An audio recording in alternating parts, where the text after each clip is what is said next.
Welcome back to the channel. Today I'm introducing you to the 2.0 version of the Garrison. This latest iteration uses the same great footprint except split into multiple sections to lower upkeep tax significantly. Thanks to this, I was able to cram new defenses and features with many redundancies.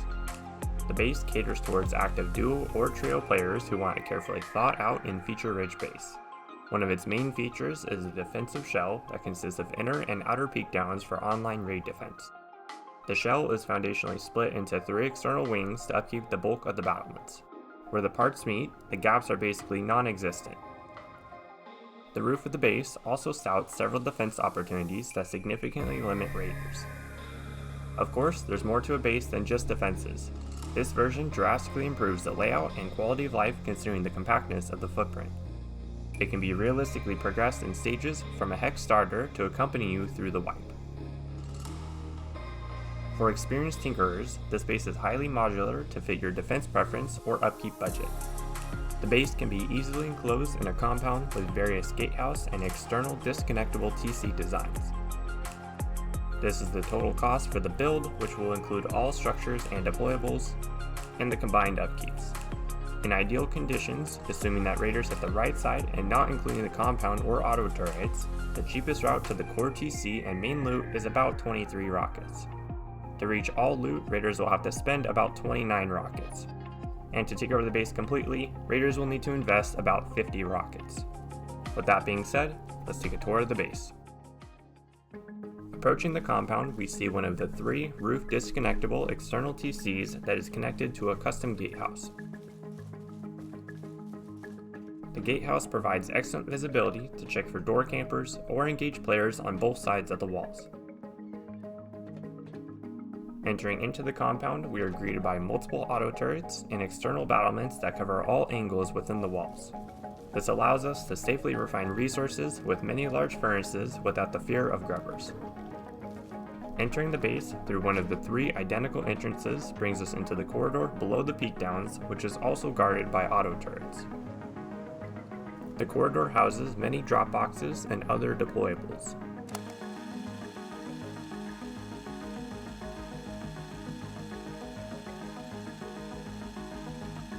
Jumping up these deployables brings us up into the 2nd floor living space.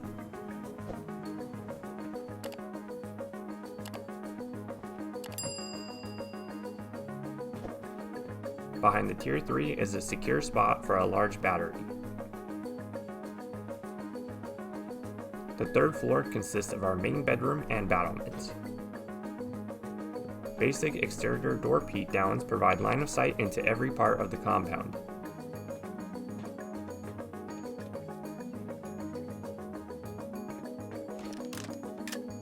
Each side has an ankle biter roof peak. Interior peak downs have various angles to repel raiders. Respawn redundancies are plentiful around the shooting floor. This chute provides access to the inner peak down corridor and the roof.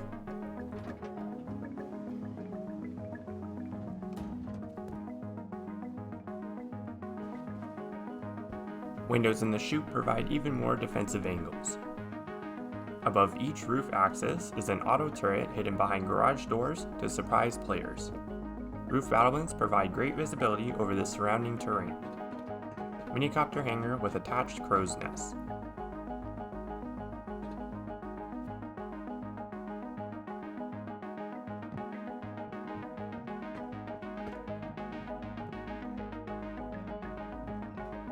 Heading back down the chute, we'll make our way to the core of the base.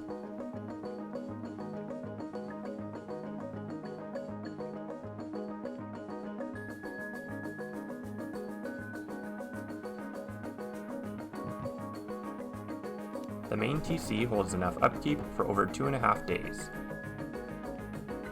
Finally, we'll make our way back outside the compound to one of the 3 roof disconnectable external TCs. Simply place twig roofs to temporarily reduce the building privilege to replace your main TC. Once done, remove the roof and replace the sheet metal frame to reconnect the external to the multi-TC section. If fully stocked, each external holds over 8.5 days worth of upkeep, as well as a large box to hide loot in if you're anticipating a raid. With the tour done with, let's jump into the build. First, find a reasonably large, flat area. Start by claiming the area with a starter unit. Use 2 wooden single door frames for a temporary airlock. In this triangle, place a TC as far left as possible. Furnish the interior with starting deployables. When sealing the roof, make sure you connect the floor tiles to each wall socket to prevent the splash bug. Leave the triangle above the temporary airlock wood.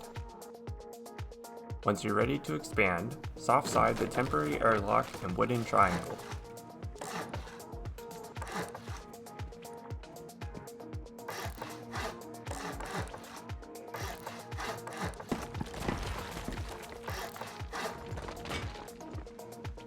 These windows will eventually house utility items. For now, they can be used as early game defenses.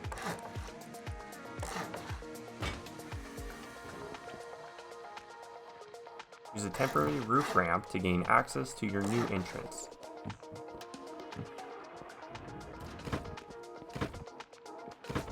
Using a triangle roof eliminates a potential door camper hiding spot. If you're concerned about players going deep, you can add 2 additional double sheet metal doors in front of the core jump up. Above the chute, build another temporary wood triangle. Like the first floor, when placing the rest of the ceiling, remember to place the triangles off of the wall sockets. If you don't care for the early game window defenses, you should upgrade these walls and foundations.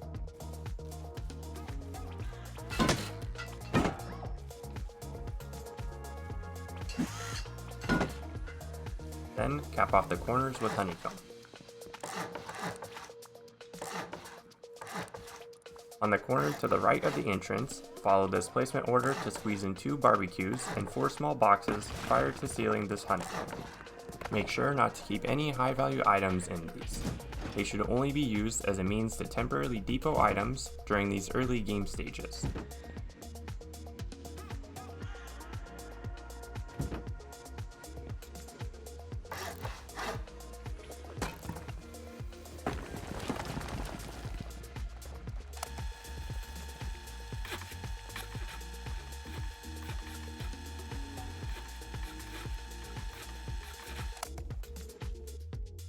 With the second floor more secure, you can move the workbench, sleeping bags, and furnaces out of the core. Then you can furnish the core with large and small boxes. Once you acquire the resources, replace the workbench with a tier 2. The first garage door you get should replace the main chute double door. With that, you can expand to the 3rd floor. For now, you can use this area for overflow deployables or low tier storage.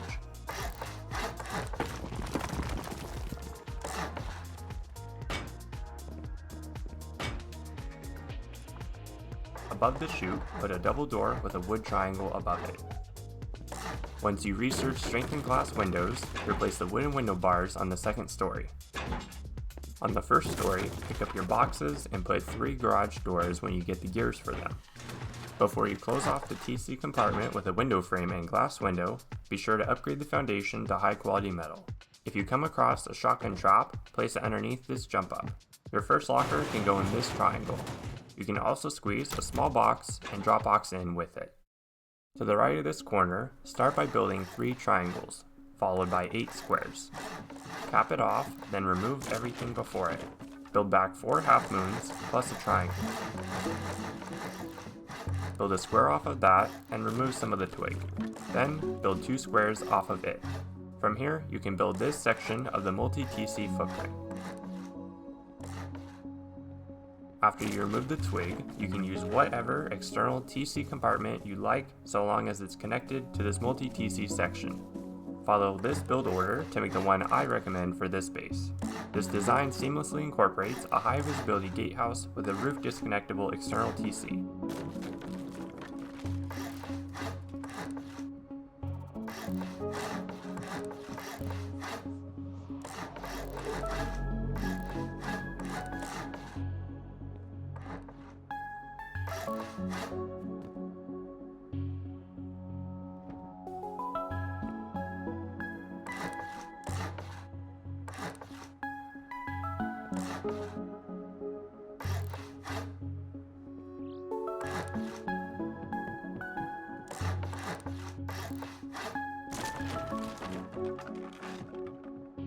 Make sure to test the Disconnectable. There should be an extra triangle foundation in front of each future gatehouse. Use a strengthened glass window and 2 double doors. This will eventually become an auto turret pod. Repeat this on the other 2 corners of the base. Back at the base, upgrade this foundation and cap it with a triangle. Then add the last 2 on the other sides.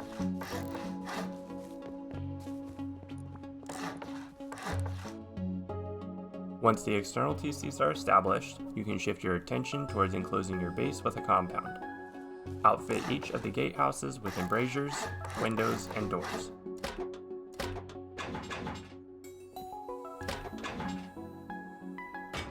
Next, enclose the compound with high wood walls. Start on one of the corners of the gatehouse and clip it about 1/4 of the way into it. Try to keep the high wall straight and in line with the edge of the gatehouse. For the gatehouse next to it, repeat the same process. With the single door sides, don't clip it too far in though, as it will prevent you from being able to go through the doorway. Place the remaining high walls, hopping back and forth until the gap is sealed. Make sure to use the free look frequently to gauge the placement distance.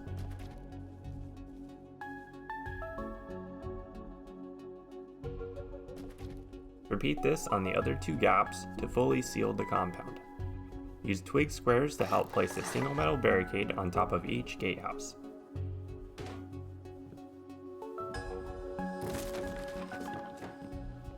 Line yourself up with the squares to place large furnaces. Between them you can put oil refineries, water catchers, or other large deployables. Outside the compound, you should put some basic external TCs in the dead space between the disconnectable externals. With the furnaces refining resources, you can begin work on the corridor shell. Start by upgrading these foundations.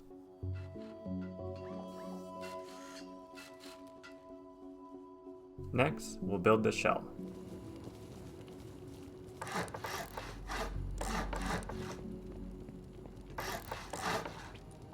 Each section gets an entrance into the base.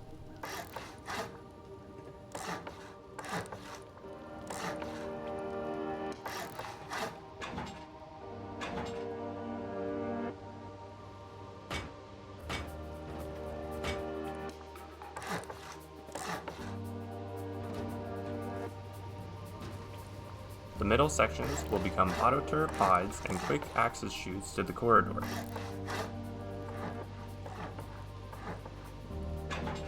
Repeat this around the base until it's fully enclosed with the shell. Place door frames in these spots to cover the multi-TC gaps.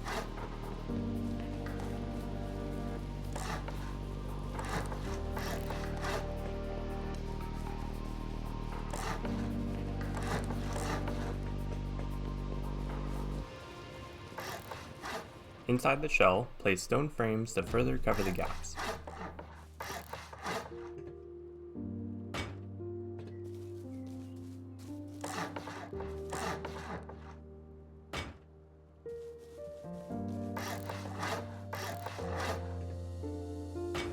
In front of your main entrance, use a semi-high deployable to boost you into the second floor.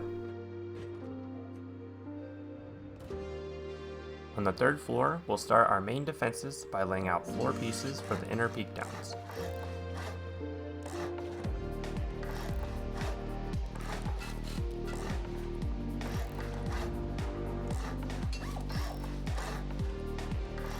Use siren lights in these gaps to keep yourself from falling through and to prevent raiders from laddering up.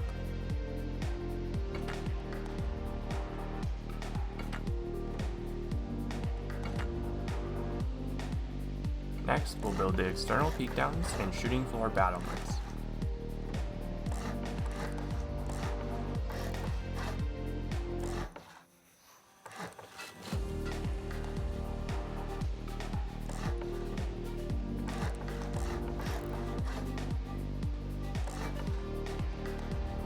Vertical embrasures go on the shooting floor windows, and horizontal on the roof peak windows.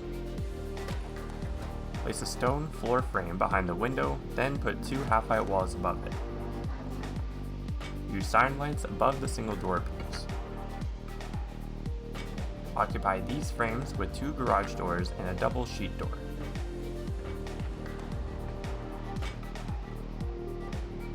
Repeat this on the other 2 sides.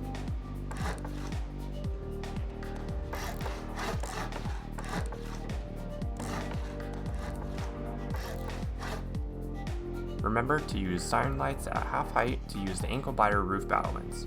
To consistently use them, simply walk up to it until your character stops moving and jump while holding forward.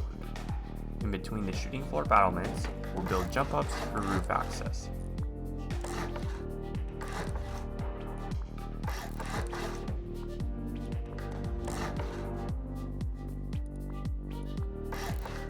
These half-height compartments will eventually get auto turrets.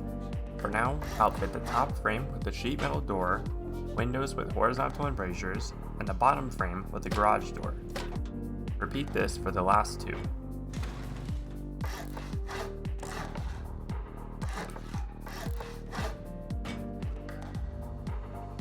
On the jump ups, place a siren light slightly in front of this corner to provide better line of sight out of the windows.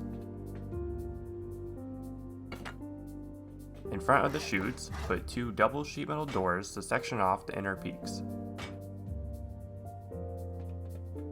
On top of the base, place square roofs like so. These will cover the multi-TC gaps and provide vantage points over the terrain.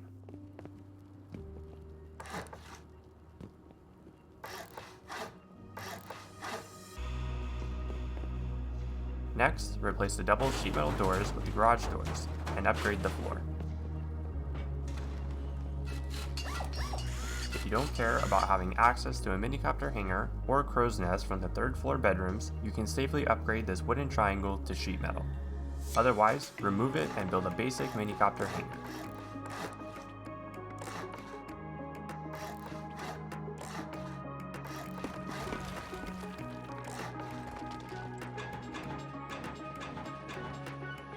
If you fancy a crow's nest, you can easily incorporate a very basic one like so.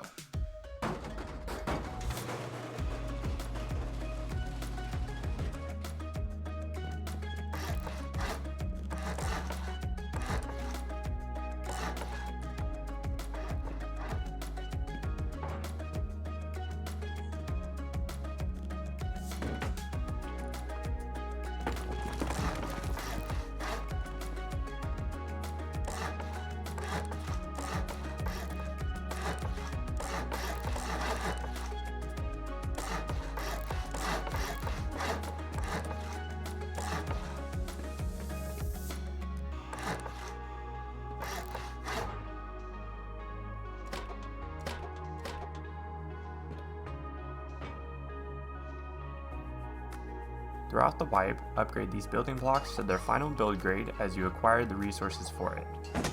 Prioritize the core and work your way outward, including replacing double sheet metal doors with the garage doors.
Once you have the extra resources, upgrade the external TCs to their final build grades.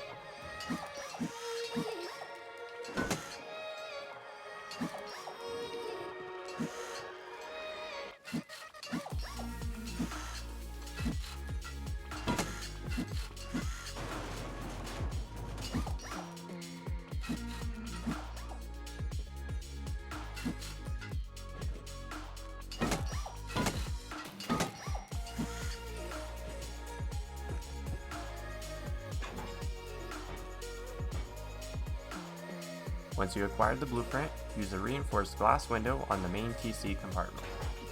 Put a large window in the triangle next to the main chute. Tier 3 goes in front of it.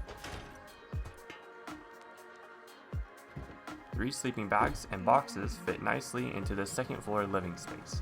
There's also some good spots for drop boxes if you need even more storage. On the 3rd floor, you can comfortably fit 2 lockers, 3 beds, and drop boxes. In front of this bed, use blue flashing lights to increase maneuverability. Respawn stations go in 3 squares of the inner peak downs.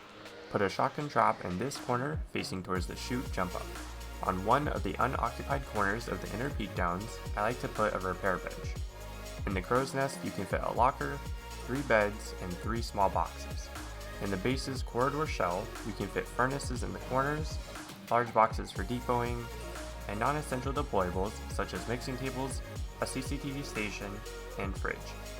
Next to the large boxes, you can use more flashing lights to further improve maneuverability. In front of the main entrance doors, use siren lights to improve maneuverability through the doorway. Use triangle shelves in the corners with auto turrets. Outside the base, use auto turrets hidden behind garage doors. On top of the roof, put turrets in the compartment above the roof access jump up. To power all of these turrets and other electrical systems, use a windmill and solar panels ideally on top of the crow's nest. Put an auto turret in each external. A solar panel also fits above the external. For all-day energy production, face all the solar panels north. You should connect the garage doors to door openers that can be opened with smart switches for remote operation. In the description, there are blueprints for how to wire the electrical systems. For the external TCs, jump in with nothing but a medium battery and large box. Place the medium battery as far left as you can, then the large battery in the space next to you. Respawn outside and repeat the process in the other externals. And with that, the base is completed. I spent a lot of time designing this base, and I hope you guys can appreciate the features this latest iteration brings. As always, if you see something you dislike, I encourage you to tinker with the design yourself to make the base your own. Special thanks again to the builders who made this base possible. But with that being said, I hope you enjoyed the video. Consider subscribing for future content, and I'll see you guys next time. Thanks for watching.